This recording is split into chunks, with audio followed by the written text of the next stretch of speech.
Guys, आज कक्षा 10 unsolved हम इसकी बात करेंगे और इसमें आपके 28 सेट हैं। आपको टोटल वीडियो सोल्यूशन मिलेगा। इसके पहले हम केवल बहुविकल्पी क्वेश्चन दिए थे। आज टोटल कंप्लीट वीडियो सोल्यूशन होगा पूरे चैप्टर का। आपको वीडियो कैसा लगेगा आप ज़रूर कमेंट्स करना।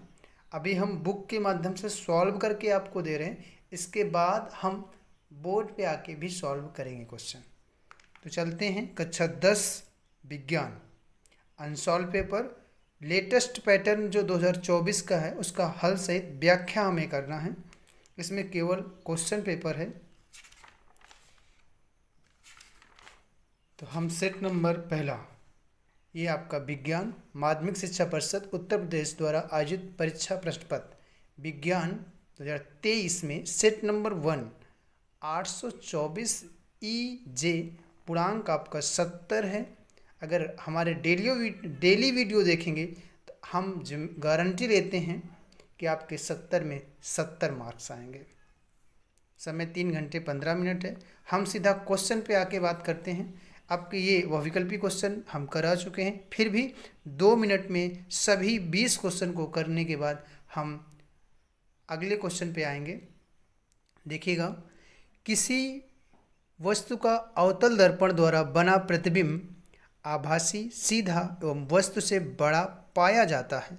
वस्तु की स्थिति होना चाहिए। आपके पास 4 विकल्प हैं। आपका आंसर है मुख्य फोकस तथा वक्रता केंद्र के बीच। क्वेश्चन नंबर नेक्स्ट, किसी शब्दकोश में पाए छोटे अक्षरों को पढ़ते समय आप निम्न में से कौन सा लेंस पसंद करेंगे। आपका 4 में से आपका आंसर नंबर 2 है 50 सेंटीमीटर फोकस दूरी का अवतल लेंस। अब हम आएंगे तीसरे पे, किसी गोली दर्पण तथा किसी पतले गोलीय लेंस दोनों की फोकस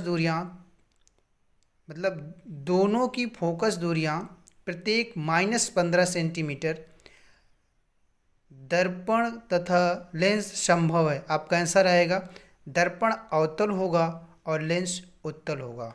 हम चलते हैं चौथे पे, मानव नेत्र के जिस भाग पर किसी वस्तु का प्रतिबिंब बनता है वो क्या कहलाता है, उसे दृष्टिपटल कहते हैं। अब आगे आइए, 2 चालक तार जिनके पदार्थ लंबाई तथा व्यास समान हैं किसी विद्युत परिपथ में पहले श्रेणी में और फिर पार्श्व क्रम में संयोजित किए जाते हैं। श्रेणी क्रम और पार्श्व क्रम संयोजन में उत्पन्न ऊष्मा का अनुपात क्या होगा, 1 और 4 का अनुपात होगा। लघु परिपथ के समय परिपथ में विद्युत धारा का मान कितना होगा, बहुत अधिक बढ़ जाता है।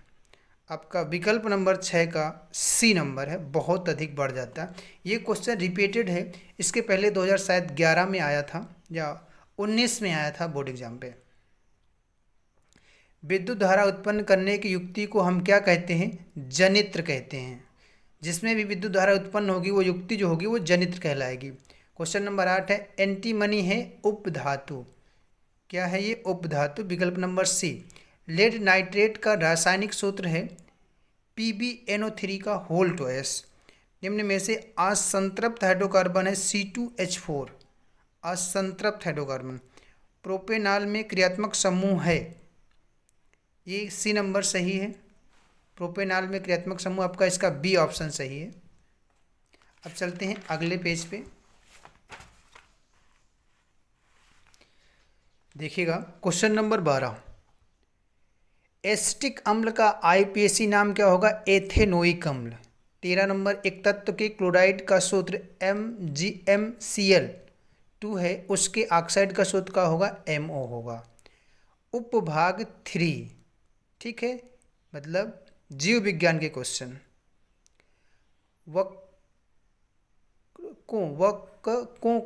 वक्रों का कार्य क्या है, ये उत्सर्जन का काम करते हैं। वृक्कों का कार्य, पत्तियों पर कलियां विकसित होती हैं ब्रायोफाइलम में। आनुवांशिक विज्ञान के जनक को ग्रेग जॉन मेंडल हैं। दो डीएनए तंतु आपस में जुड़े होते हैं हड्डन बंध के द्वारा। मुकुलन द्वारा प्रजनन होता है हाइड्रा में। मेंडल का प्रायोगिक पौधा था, क्या कह रहा, मेंडल का प्रायोगिक पौधा था मटर। कौन एक मानव में मादा जनन का तंत्र नहीं है, शुक्रवाहिका, ये पुरुषों में होता है। शेष 3 भाग जो हैं वो महिलाओं के हैं इस शुक्रवाहिका। यहाँ तक पहले हो चुका था एक वीडियो में। अब हम चलते हैं खंड बा, वर्णनात्मक प्रश्न है उपभाग 1। इसके 3 भाग हैं, पहला भौतिक का, दूसरा रसायन का, तीसरा जीव विज्ञान का। तो हम पहले में चलते हैं।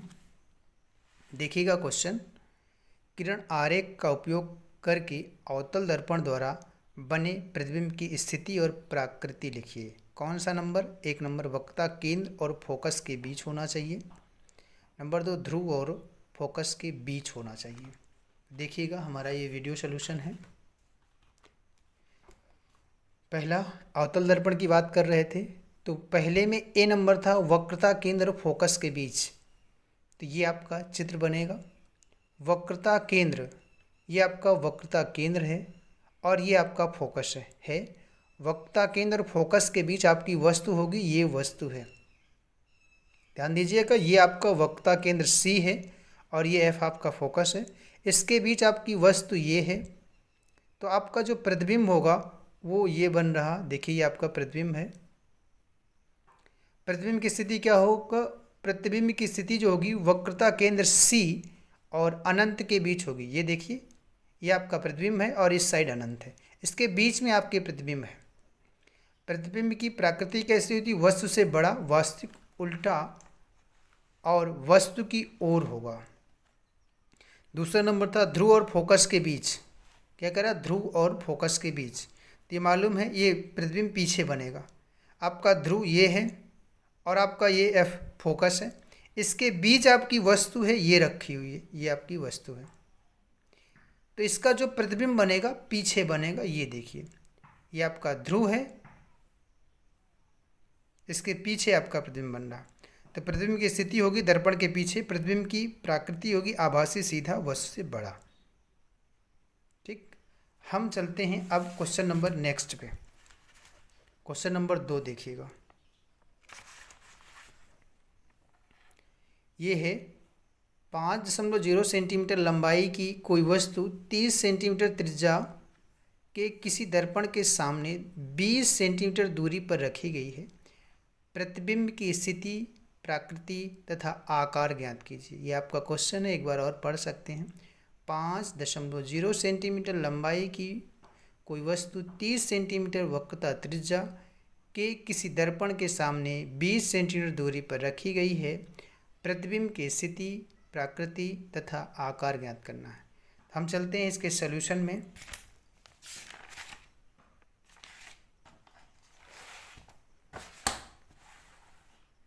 क्वेश्चन में दिया था, क्या दिया था देखिएगा, 5.0 सेंटीमीटर वस्तु की लंबाई।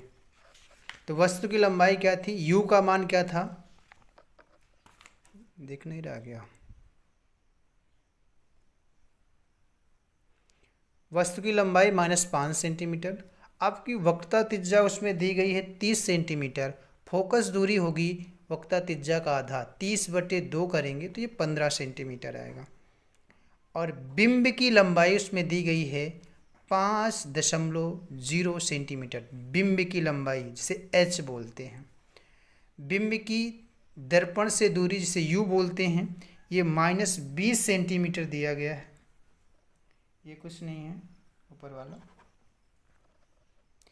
बिंब की दर्पण की दूरी u बराबर -20 सेंटीमीटर है। तो माना प्रतिबिंब की दर्पण से दूरी 20 सेंटीमीटर है। तो दर्पण फार्मूला आपका इसमें लगेगा। ठीक है, दर्पण के फार्मूला से इसको हम सॉल्व करेंगे। तो दर्पण का जो फार्मूला है 1/f बराबर 1/v + 1/u। आपको पता f का मान 15 है, v है नहीं, u आपका -20 है। इसको सॉल्व करेंगे, इस 20 को इस साइड लाएंगे तो प्लस में हो जाएगा। तो 1/v बराबर 1/15 + 1/20। एलसीएम लेंगे 60 15 चौको 60, 20 3 60, ये जोड़ेंगे 7/60, तो b बराबर 60/7 बराबर 8.6 सेंटीमीटर।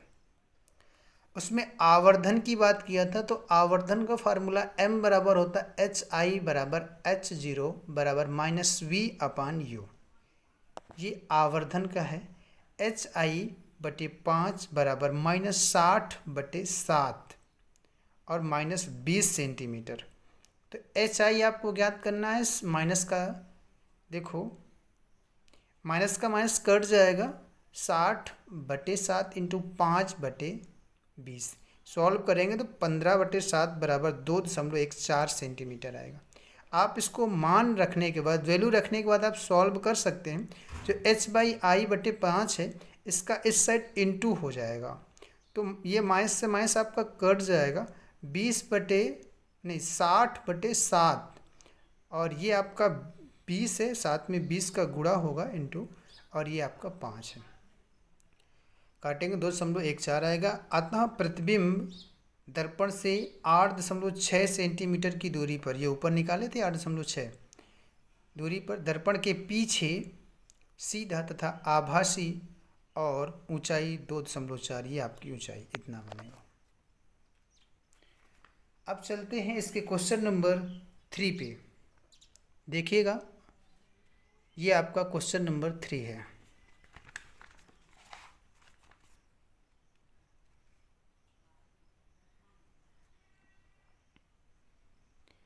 देखो, किसी 4 ओम प्रतिरोध में प्रति सेकंड 100 जूल ऊष्मा उत्पन्न होती है, तो प्रतिरोध के सिरों पर विभवांतर ज्ञात करना है। ये आपका क्वेश्चन नंबर 3 है। इसको सॉल्व करना है। आप बैक करके क्वेश्चन लिख सकते हैं, या अनसॉल्व आप खरीद लेंगे तो हम सभी वीडियो सोल्यूशन करेंगे। देखते हैं आगे क्वेश्चन पे।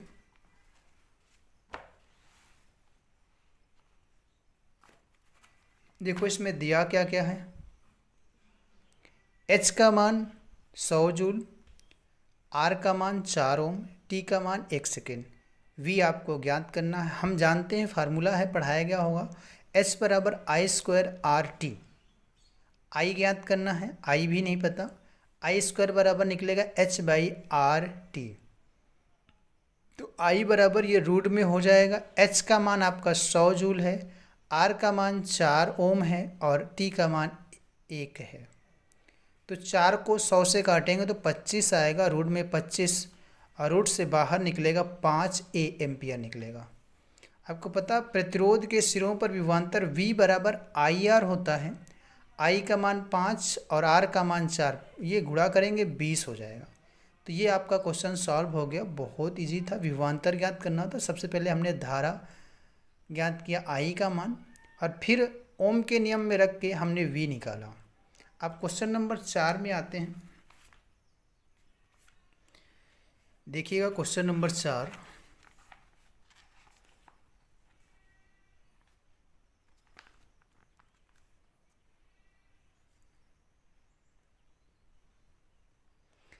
नामांकित आरेख खींचिए। किसी विद्युत जनित्र का मूल सिद्धांत तथा कार्यविधि स्पष्ट कीजिए।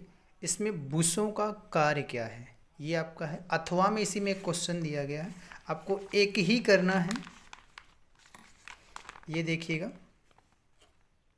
विद्युत मोटर का नामांकित आरेख खींचिए। इसका सिद्धांत तथा कार्य विधि स्पष्ट कीजिए। विद्युत मोटर में विभक्त बलों का क्या महत्व है।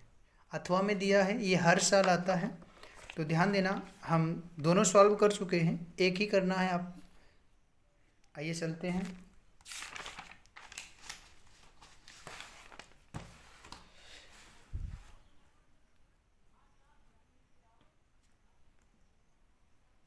देखिए, विद्युत धारा जनित्र, सॉल्यूशन में देखिएगा उस क्वेश्चन के। विद्युत धारा जनित्र यह यांत्रिक ऊर्जा को विद्युत ऊर्जा में बदलता है, विद्युत जनित्र कहलाता है। कौन सी ऊर्जा को? यांत्रिक ऊर्जा को विद्युत ऊर्जा में बदलता है। इसका सिद्धांत देखना है। पहली हेडिंग जो आएगी इसमें सिद्धांत में आएगी। सिद्धांत में लिखेंगे विद्युत धारा जनित्र विद्युत चुम्बकीय प्रेरण की घटना पर आधारित है। ठीक है, किस पे आधारित है? विद्युत चुम्बकीय प्रेरण की घटना पर आधारित है।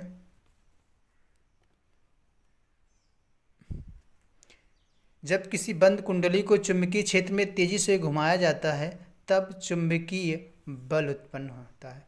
मतलब चुंबकीय बल उत्पन्न होता है या चुंबकीय बल रेखाओं में परिवर्तन होता है। ठीक है, जिसके कारण कुंडली में एक प्रेरित विद्युत वाहक बल उत्पन्न होता है और धारा बहने लगती है, जिससे प्रेरित विद्युत धारा कहते हैं। अतः कुंडली को घुमाने में यांत्रिक ऊर्जा विद्युत ऊर्जा में बदल जाती है। संरचना में क्षेत्र चुंबक, आर्मेचर, सर्पी वलय और बुश, इतनी चीज़ आपके इसके कार्यविधि में है। कार्यविधि की हम बात करें तो फ्लेमिंग के ये दाएं हाथ के नियम पे काम करता है। कौन? विद्युत धारा जनित्र। ये फ्लेमिंग के दाएं हाथ के नियम पे कार्य करता है। कुंडली में धारा की दिशा ए बी सी डी की ओर होगी। अतः कुंडली में फेरों की संख्या अधिक हो तो प्रत्येक फेरे से उत्पन्न विद्युत धारा संकुचित होकर एक शक्तिशाली धारा का निर्माण करती है। इस स्थिति में बाह्य परिपथ में धारा बुश B2 से B1 की ओर होगी।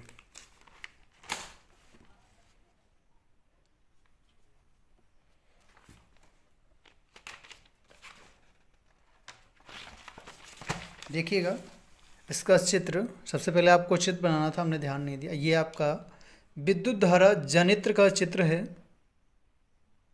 ये इधर N ध्रुव है और इधर S ध्रुव है। ठीक है, ये बीच में कुंडली है। ये आपका बुश लगे हुए हैं और वलय लगे हुए हैं। ये A B C D एक आपकी कुंडली है। ये आपके उत्तरी ध्रुव है और ये दक्षिणी ध्रुव है। यहाँ पे गैल्वेनोमीटर लगा हुआ है और इधर से ये धारा इधर बहती है। ये R2 है, ये R1 है, ये B1 है और ये B2 है। नॉर्मल चित्र है। ठीक है, आपका हो गया होगा, आप बना सकते हैं, इजी है, हो गया। उसके आगे जो बोलना था ये देखिएगा। आधे चक्कर के बाद भुजा ए बी नीचे की ओर और तथा भुजा सी डी ऊपर की ओर गति करती है। अतः विद्युत धारा की दिशा B C B D C B A की ओर हो जाती है। अतः लिखेंगे काले पेन से, धारा की दिशा में परिवर्तन। वीडियो कट हो गया था। आपका खंड बा वर्णात्मक प्रश्न उपभाग फर्स्ट में हम क्वेश्चन नंबर 4 पे थे। हमने आपको फिगर दिखा दिया था कि आपको सबसे पहले इसका फिगर बनाना है, इसके चित्र के बाद फिर आपको आगे सलूशन करना है, क्योंकि हमने पहले सलूशन दिखा दिया था, चित्र बाद में दिखाया था। इसका जो चित्र है ये आप देखिएगा, ये आपका विद्युत धारा जनित्र का चित्र है। इसमें है कुछ नहीं है, बहुत ईजी है, बार बार ये पूछा जाता है। ये N है, ये S है, ये उत्तरी ध्रुव है, ये दक्षिणी ध्रुव है, ये कुंडली है A B C D और ये यहाँ पे आपके बुश लगा हुआ है, ये एक यहाँ पे और एक यहाँ पे, और इस साइड आपका वलय लगा हुआ है। R1 R2 ये आपके वलय हैं, B1 B2 आपके ये बुश है। ये आपका गैल्वेनोमीटर है। इसका डेरिवेशन हम दिखा चुके थे। अब हम चलते हैं केमिस्ट्री में और ये आपका उपभाग 2 है। निम्नलिखित यौगिकों की संरचना सूत्र लिखिए। हम इसके सॉल्यूशन की बात करते हैं कि संरचना सूत्र आपको लिखना है। देखिएगा संरचना सूत्र में है क्या क्या। ये उपभाग है, उपभाग नंबर 2। संरचना सूत्र में देखना क्या क्या दिया है तुम्हारे उसमें।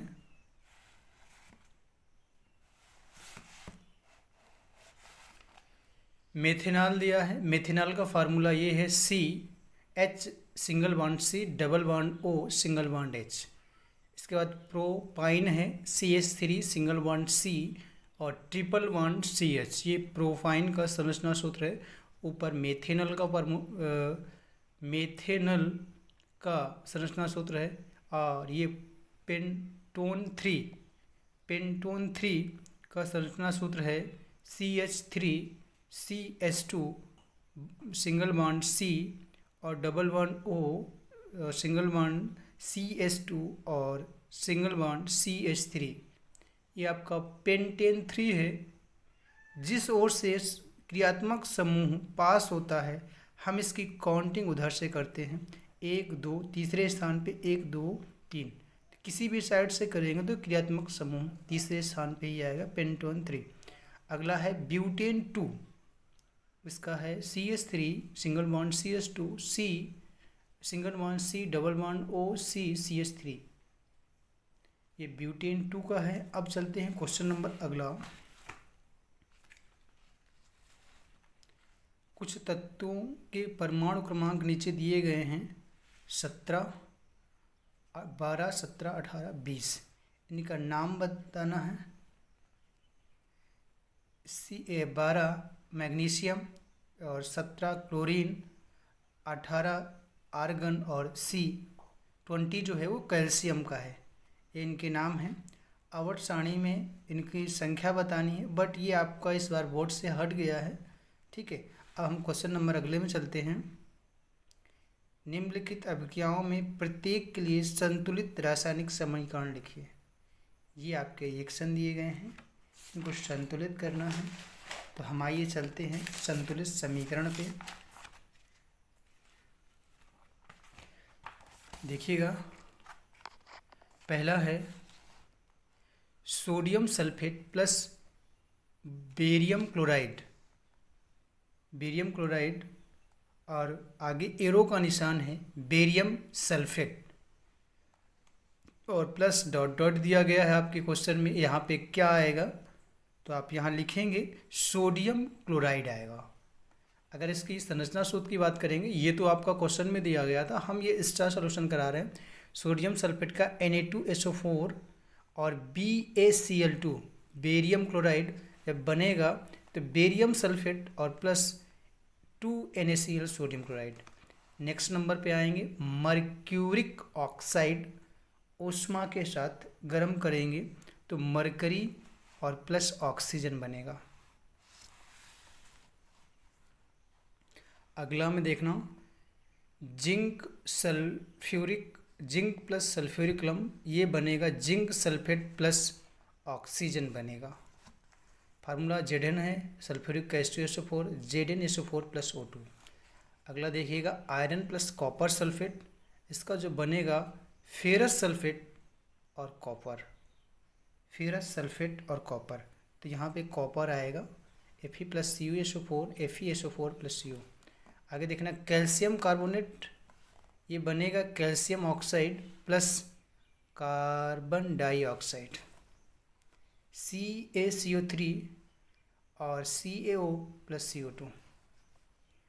Zinc plus silver nitrate, zinc plus silver nitrate, ये जो बनेगा जिंक नाइट्रेट प्लस सिल्वर, क्या होगा silver, zinc plus silver nitrate बनेगा zinc nitrate plus silver.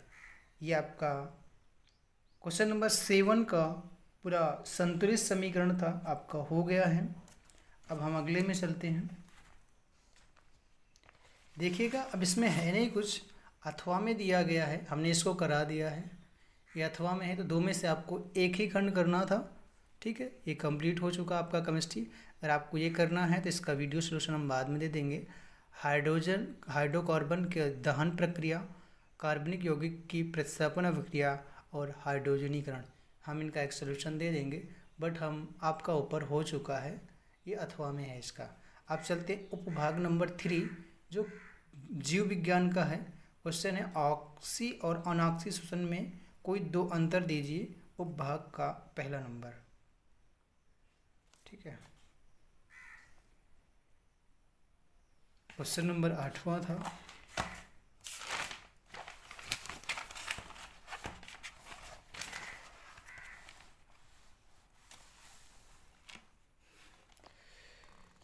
Oxy और अनऑक्सी शोषण की हम बात कर रहे हैं।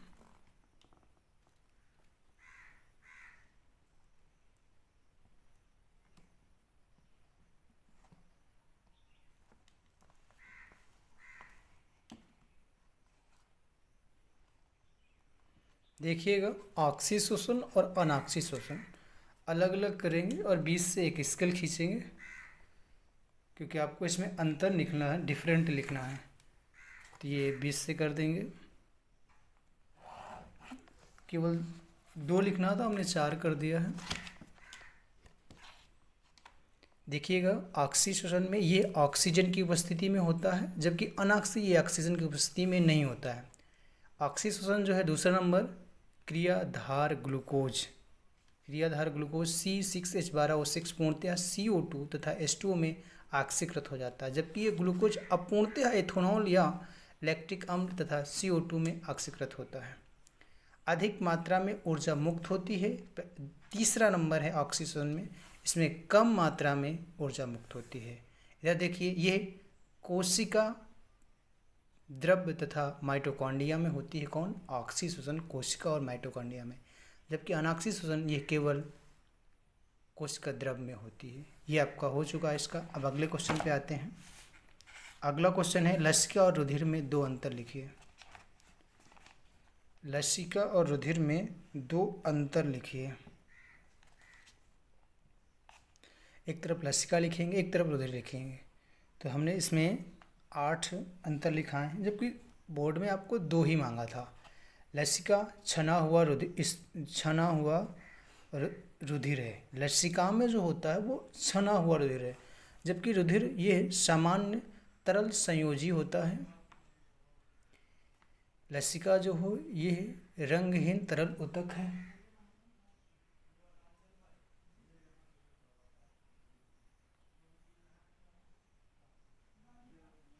आगे देखिएगा, ये गहरे लाल रंग का तरल ऊतक है। इधर देखिए तीसरा नंबर, इसमें आरबीसी की अनुपस्थिति में होता है। आरबीसी की अनुपस्थिति में होता है कौन? लसिका, जबकि रुधिर आरबीसी की उपस्थिति में होता है। जबकि लसिका डब्ल्यूबीसी की अधिक मात्रा पाई जाती है, जबकि रुधिर में डब्ल्यूबीसी की कम मात्रा पाई जाती है। लसिका में प्रोटीन कम मात्रा में और रुधिर में प्रोटीन अधिक मात्रा में होती है। लिम्फोसाइट की संख्या बहुत अधिक होती है, न्यूट्रोफिल की संख्या बहुत अधिक होती है। लसिका में O2 व अन्य पोषक पदार्थ कम मात्रा में पाए जाते हैं।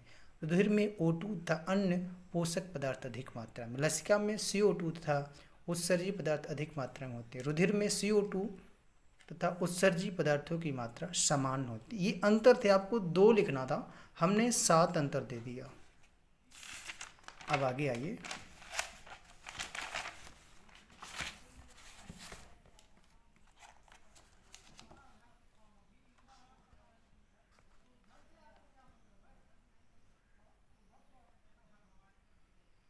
देखिएगा, कायिक जनन किसे कहते हैं? पौधे के किसी भी कायिक अंग जैसे पत्ता, तना अथवा जड़ का उपयोग करके नया पौधा तैयार करने की विधि को कायिक जनन कहते हैं। ठीक है, पौधे के किसी भी कायिक अंग जैसे पत्ता, तना अथवा जड़ का उपयोग करके नया पौधा तैयार करने की विधि को कायिक जनन कहते हैं। कायिक जनन की विधियाँ पत्तियों द्वारा, कलम लगाना और दाब लगाना, जड़ों का उपयोग करके रोपण आदि ये उसकी विधियां हैं। आपको केवल कायिक जनन क्या है ये पूछा गया है। अगला क्वेश्चन आइए, हृदय का कार्य क्या है? हृदय का कार्य, ये हृदय ऑक्सीजन युक्त रक्त का संपूर्ण शरीर में वितरण करता है तथा CO2 युक्त रक्त को शुद्धिकरण के लिए फेफड़ों में पहुंचाता है।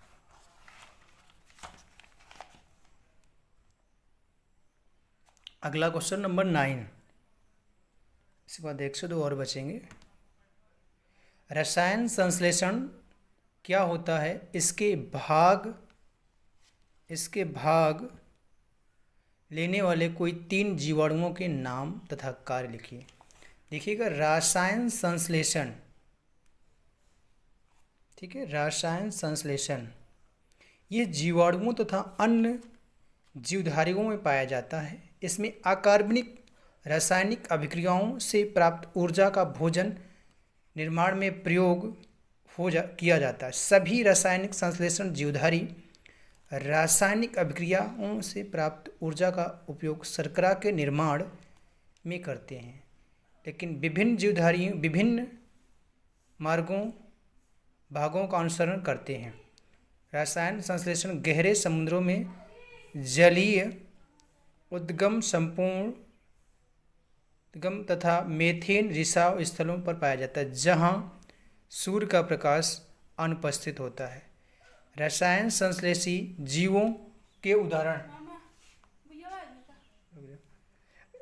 2 मिनट बोला था। रसायन संश्लेषी जीवाणुओं के उदाहरण में नाइट्रोसोमोस और बैंगनी सल्फर बैक्टीरिया और नाइट्रोबैक्टर। क्वेश्चन नंबर देखिएगा 10वां है, पाचन एंजाइमों के क्या कार्य हैं। पाचन एंजाइम जटिल कार्बनिक यौगिकों को सरल पदार्थों में परिवर्तित करने में सहायक होते हैं। ये कार्बोहाइड्रेट को ग्लूकोज में, वसा को वसी अम्ल में तथा प्रोटीन को अमीनो अम्ल में परिवर्तित करके भोजन का पाचन करते हैं।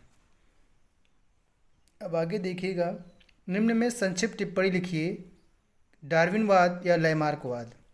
अथवा में क्वेश्चन है, पुष्प में निषेचन उपरांत होने वाले परिवर्तन का वर्णन कीजिए। तो हमने डार्विनवाद के विषय में थोड़ा सा बताया है और लैमार्कवाद में।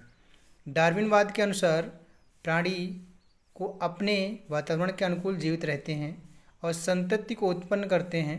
इसके विपरीत अनुकूलन न करने वाले प्राणी कुछ समय के पश्चात समाप्त हो जाते हैं। डार्विन ने अपने इस सिद्धांत को प्राकृतिक चयन सिद्धांत नाम दिया।